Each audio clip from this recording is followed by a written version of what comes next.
ज्ञान उदय ज्ञान धन सतगुरु शंकर रूप नमो नमो भगवान सकल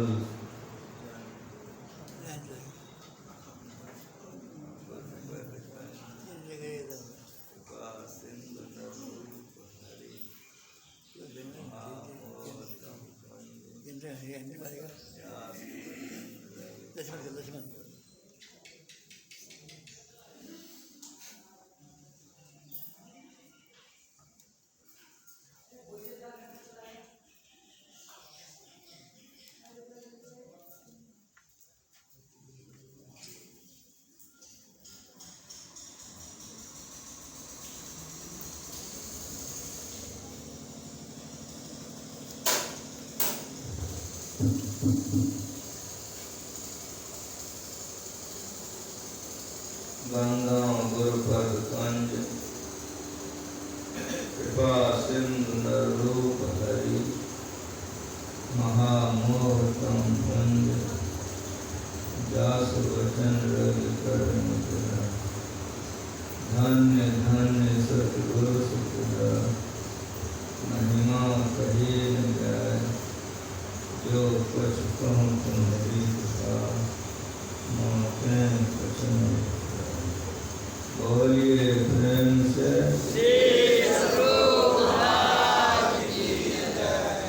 सत्संग में पधारे पुत्रात्माओं, संतों का ज्ञान अमरता को ओर ले जाता है।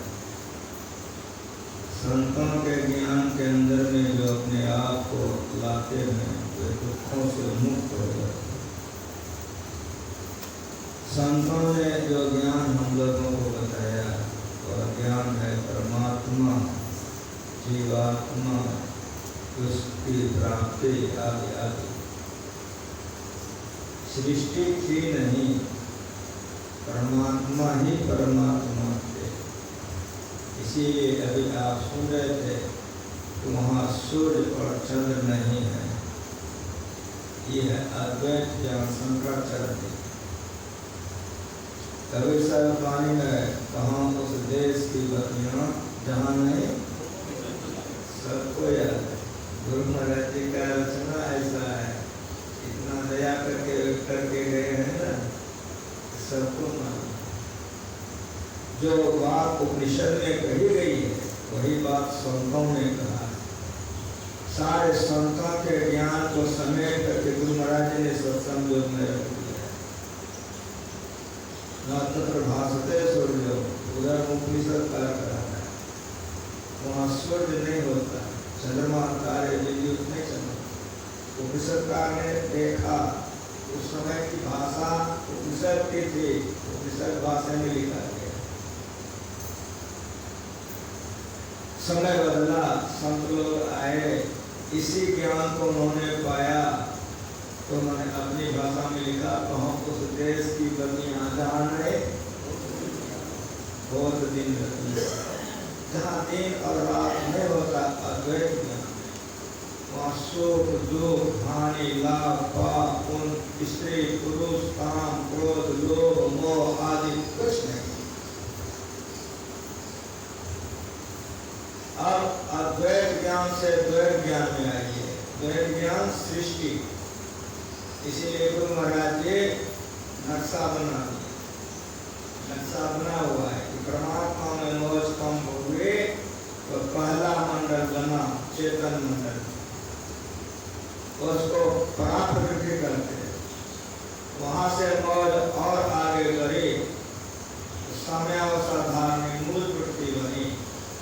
वो बनने के बाद कारण मंडल बना, वो बनने के बाद सूक्ष्म मंडल बना और वो बनने के बाद स्थूल मंडल। ये द्वैत ज्ञान। द्वैत में दो, ईश्वर और प्रकृति। तो परमात्मा की मौज से प्रकृति बनी, इसीलिए हम लोग अभी पाठ किए हैं, ये प्रकृति द्वय उत्पत्ति लय हो गए प्रभु के मौज से। ये ज्ञान वेदांत ज्ञान। परमात्मा के मौज से दो प्रकृति बनी, अपरा और परा।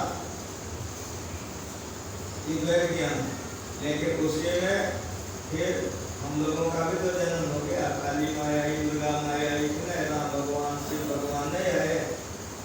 जीवात्मा इसको कहते हैं प्रेत ज्ञान।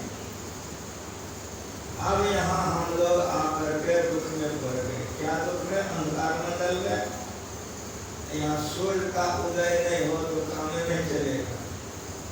ये संसार अंधकार है। जैसे आप अपने घर में दीपक जलाते हैं तब न ईयर होता है, उस तरह इस संसार का दीपक सूर्य है।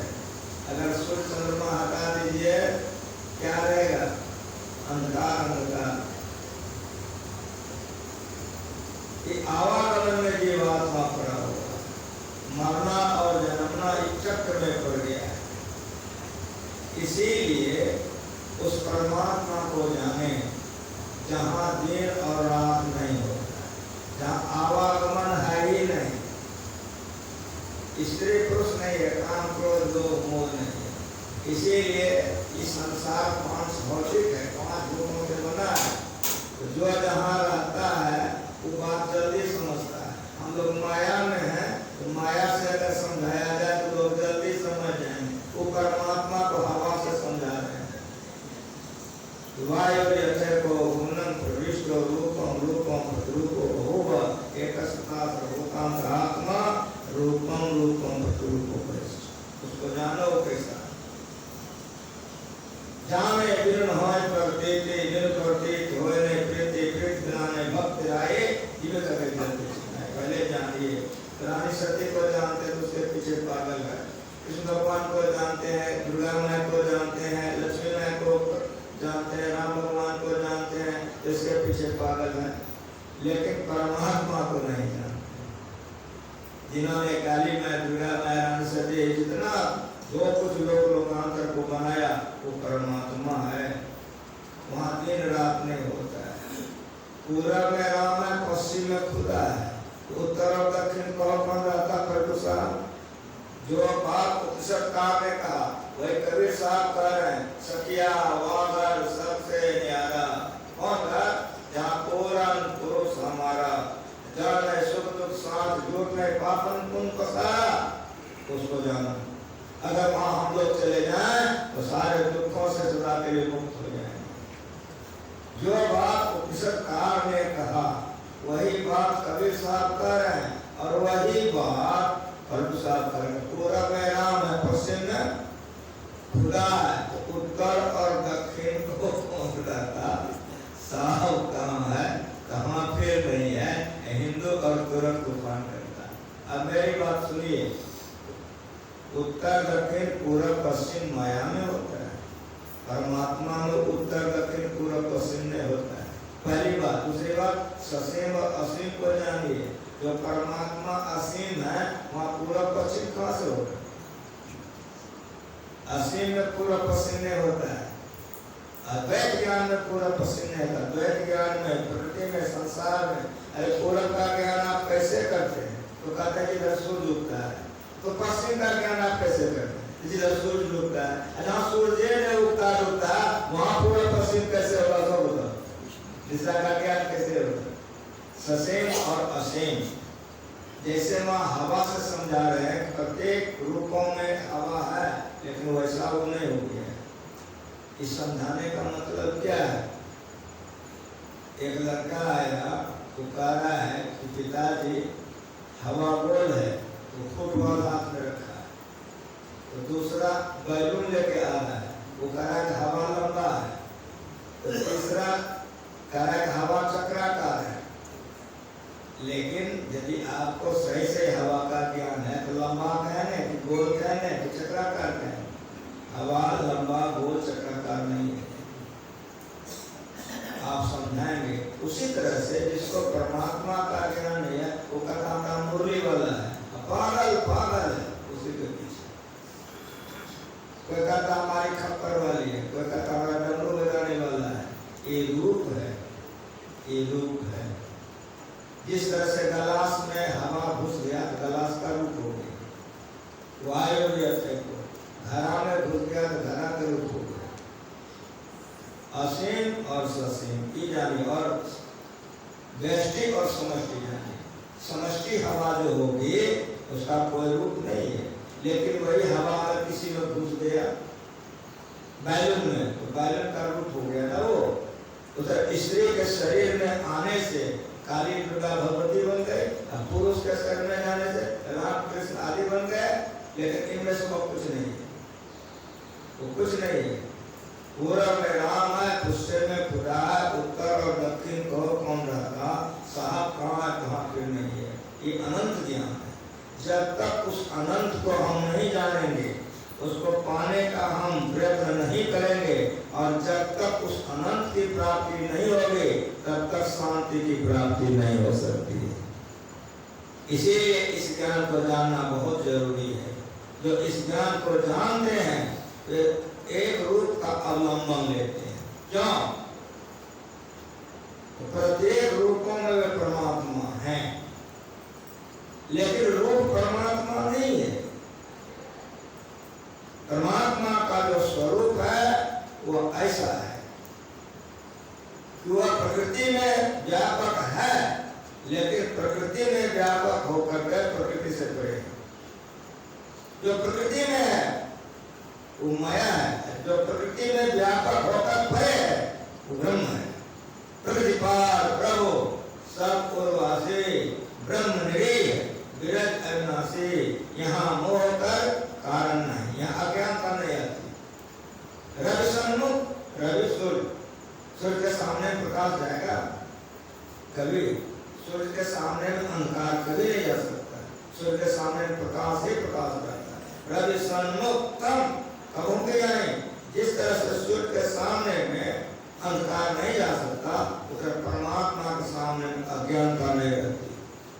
जहाँ अज्ञानता नहीं है उसको आत्मज्ञान कहते हैं। जहाँ आत्मज्ञान होता है वहाँ अद्वैत ज्ञान है, जहाँ अद्वैत ज्ञान है वहाँ आवागमन नहीं है, वहाँ काम क्रोध लोभ मोह आदि नहीं। इसीलिए इसको पार करने के लिए संतों ने सद्बुद्धि बताई। प्रभु को कैसे देखन पाऊं, अगर परमात्मा को आप देखना चाहते हैं कैसे देखेंगे? काम इंद्रिय सर क्यों? जितनी इंद्रियां हैं माया के लिए ही बनाया गया है। जितनी इंद्रियां हैं ये माया को करने के लिए बनाया गया है। जैसे मैंने कहा था भट्टी में अगर कुछ गिर गया है तो हाथ से नहीं निकाल सकते हैं, सरसी से निकाल सकते हैं। सरसी इसीलिए बना है, तो रूप पकड़ने के लिए आंखें बनी, शब्द पकड़ने के लिए कान बना है। इस तरह से जो 14 इंद्रियां हैं एक एक पकड़ने के लिए, अगर इन 14 को हटा दीजिए तो सृष्टि खत्म हो जाएगी।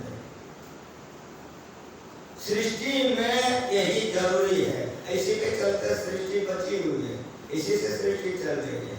4 अंतःकरण और 10 इंद्रियां, 5 कर्मेंद्रियां 5 ज्ञानेंद्रियां। तन इंद्रिय सन मायातीत धरो तुम नाम, तुम माया से परे हो, इसलिए करो कृपा इन संग छुड़ाओ। दूध में घी है ना जी, यहाँ है, तो जब दूध में घी है तो पूरी छान लीजिए दूध से, छनेगे वही छान सकता है, हरगिज नहीं, किसी को ताकत नहीं होगा। इसलिए संतों का ज्ञान सबके लिए एक है, चाहे हिंदू हो मुसलमान, राजा हो कि फकीर, एक है। कभी पूरी नहीं छन सकती है दूध में, लेकिन दूध से घी को अलग कर दो पूरी छनेगी ना। उसी तरह से तन इंद्रिय सन, जब तक रहोगे परमात्मा का ज्ञान कदापि नहीं हो सकता है। करो कृपा इन संग छुड़ाओ। इनका अर्थ यहाँ 14, 5 कर्मेंद्रियां छूट जाए और 5 ज्ञानेंद्रियां छूट जाए, लेकिन अगर 4 अंतःकरण रहे तब होगा कि नहीं होगा? नहीं होगा। सपना में 4 अंतःकरण रहता है, हम लोग सुख भोगते हैं कि भोगते हैं? इन 14 को हटा दीजिए। करो कृपा इन संग छुड़ाओ। जड़ प्रकृति के स्थूल सूक्ष्म कारण महाकारण को जड़ प्रकृति कहते हैं। जड़ प्रकृति के पार जाओ, जैसे जड़ प्रकृति के पार चला जाएगा क्या हो जाएगा? तो गुरु महाराज जी ने कहा कि जैसे शीशे की अलमारी में कोई वस्तु है तुम देख सकते हो, उसी तरह से परमात्मा को आप देख सकते हैं कि क्यों मोटा आवरण आपका झड़ गया, मोटा पर्दा। वो मोटा पर्दा क्या था? स्थूल, सूक्ष्म, कारण, महाकारण। इसको जड़ प्रकृति कहते हैं। जड़ से आप निकल गए, अब आप कौन है? जब तक जड़ में है तब आप जीवात्मा है, जड़ ज्ञान है। जब आप जड़ प्रकृति से निकल गए तब आप कौन है?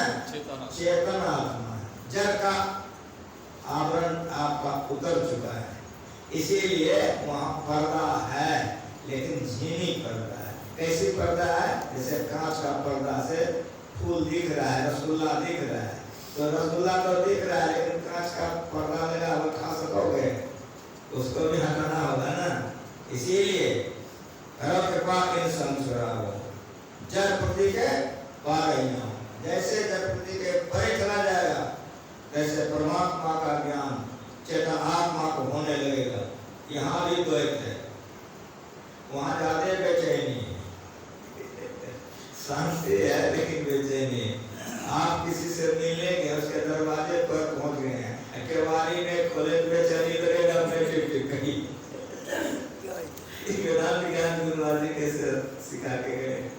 स्कूल को आप पार कर गए, सूक्ष्म को भी पार कर गए, कारण को भी पार कर गए, महाकारण को भी पार कर गए, लेकिन चेतन अगर पार नहीं किए बेचैनी लगेगी नहीं। आते आते दरवाजे पर आकर फाटक में खोले तो भी वो करेगा, वो बेचैनी रहेगी नहीं रहेगी? ये बैठ गया। जैसे फाटक खुल जाएगा तब क्या होगा? चेतन चेतन, समष्टि चेतन और व्यष्टि चेतन सिमट करके जो गया था यहाँ से जड़ प्रकृति को, जड़ प्रकृति से स्थूल सोम चेतन को समेटना है, सूक्ष्म में भी चेतन को समेटना है, कारण में भी चेतन को समेटना है, और महाकारण में भी चेतन को समेटना है। अब महाकारण में जो हम निकल गए, अब इधर जड़ने का, अब चेतन था। पंचम बजे दुर्घर से जहां बस पांचवा पर्दा खत्म हो गया। मैं ही अस करुणा कर स्वामी देव दरस